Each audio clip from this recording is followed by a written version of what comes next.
Então, pessoal do 8º ano, vamos dar continuidade à correção das nossas atividades na página 92 do livro de vocês.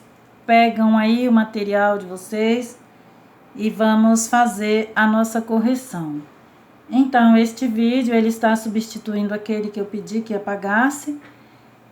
Nós estamos estudando o gênero textual entrevista e nós vimos na aula passada algumas questões relacionadas a esse texto, em que o entrevistado é o Geraldo Nogueira e ele fala sobre o novo cenário da inclusão social. E agora nós iremos fazer, nós iremos responder as questões em relação aos recursos expressivos desse texto. Questão número 1. O entrevistado, ao analisar os modelos de inclusão, revela suas opiniões acerca desse histórico. Releia este trecho. A ideia é que esta pessoa se tornasse um pouco mais normal e pudesse integrar uma sociedade dita, entre aspas, de pessoas normais. Até que teve um incidente. E alguém pensou, mas que normalidade é esta que não existe no ser humano? Letra A. Ao se referir à dita do verbo dizer, com o sentido de que foi dita, que se disse, a quem se refere o entrevistado? Então, nesse contexto, ao se referir, ao utilizar a palavra dita, o entrevistado ele não se refere a ninguém em sentido particular.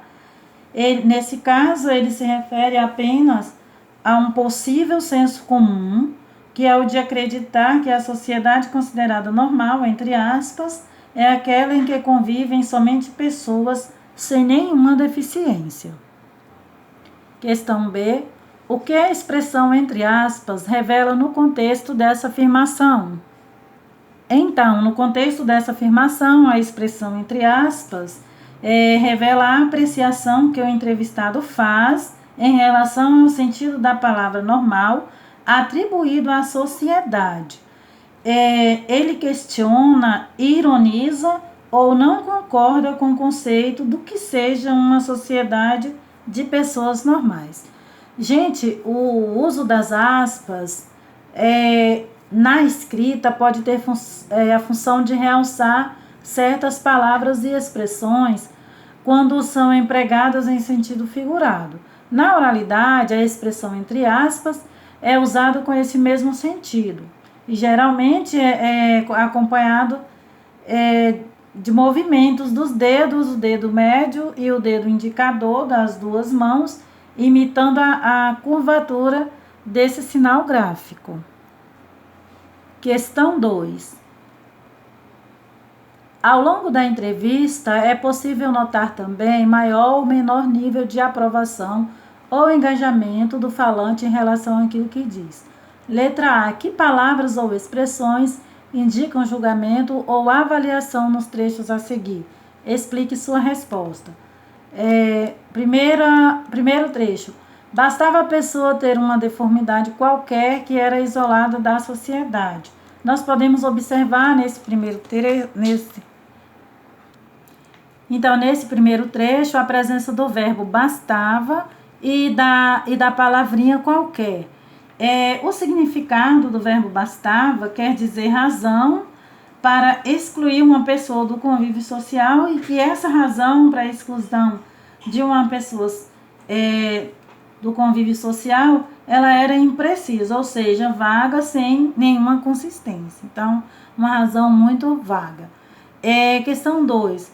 Foram construídos alguns asilos. Desculpa que ainda falta aqui, a palavra qualquer que eu disse para vocês, que também é uma das palavras que estão aí indicando julgamento aí. O significado da palavra qualquer quer dizer uma deformidade sem especificação, sem análise adequada. Então, uma deformidade qualquer seria a causa ou motivo de uma pessoa ser isolada da sociedade. Uma pessoa deficiente. Vamos agora ao segundo trecho. Foram construídos alguns asilos, alguns verdadeiros depósitos humanos. Nós podemos observar aqui nesse trecho a expressão depósitos humanos. Então, nós temos aqui verdadeiros depósitos humanos, que nesse caso está criticando a crueldade do modelo. Letra B. Analise os adjetivos atribuídos à Lei Brasileira de Inclusão, LBI, pelo entrevistado nestes fragmentos. Primeiro fragmento, alterações fundamentais. Segundo fragmento, formas mais ampla e inteligente. E o terceiro, conceito novo. Por meio do uso desses adjetivos, qual é o grau de aprovação do falante em relação ao conteúdo da LBI? Então, o grau de aprovação do falante em relação ao conteúdo da Lei Brasileira de Inclusão é um forte grau de aprovação, entendeu? Então, ele concorda completamente com o conteúdo da Lei Brasileira de Inclusão. Questão 3. Em entrevistas, são usados verbos em diferentes tempos. Letra A. Por que nessa entrevista, em alguns momentos de sua fala, o entrevistado emprega formas verbais no presente e, em outras, formas verbais no pretérito? Então, vamos analisar o porquê do uso dessas formas verbais diferentes aí. Então, ao relatar os fatos ocorridos no passado, que durante a entrevista ele faz um retorno ao passado, então nesse momento ele faz uso das formas verbais no pretérito. E ao expressar suas opiniões, fazer reflexões e comentários em relação ao tema, ele usa as formas verbais no presente. Então, no presente ele expressa suas opiniões, faz reflexões e comentários. No pretérito, ele relata fatos ocorridos no passado. Letra B. Releia o trecho a seguir e observe as formas verbais destacadas. Esta situação acontece com muita frequência e, à medida que tiveram punições pautadas destes crimes, haverá mudanças com relação a isso.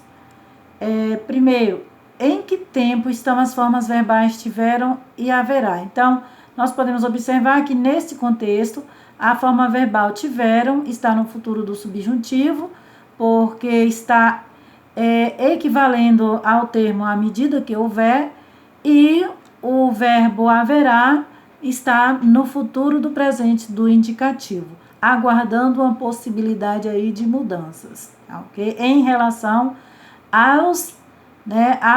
em relação às punições, no caso aí destes crimes, entendeu?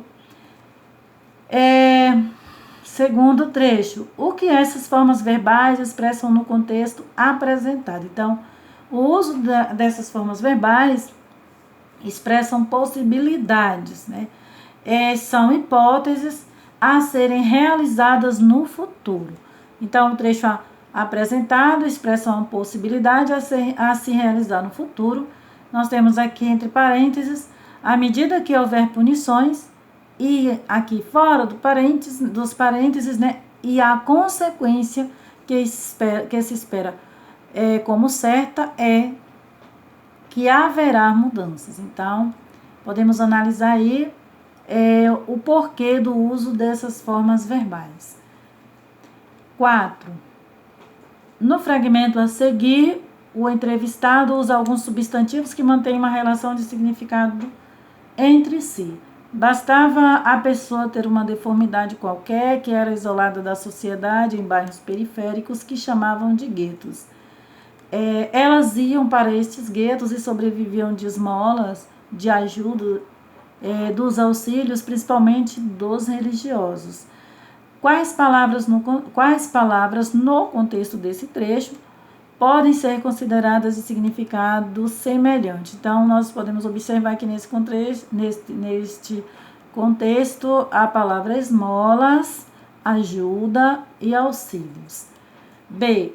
Que efeito o uso delas provocam na leitura? Então, o uso dessas palavras criam ênfases e provocam emoções, realçando as situações de exclusão em que viviam essas pessoas.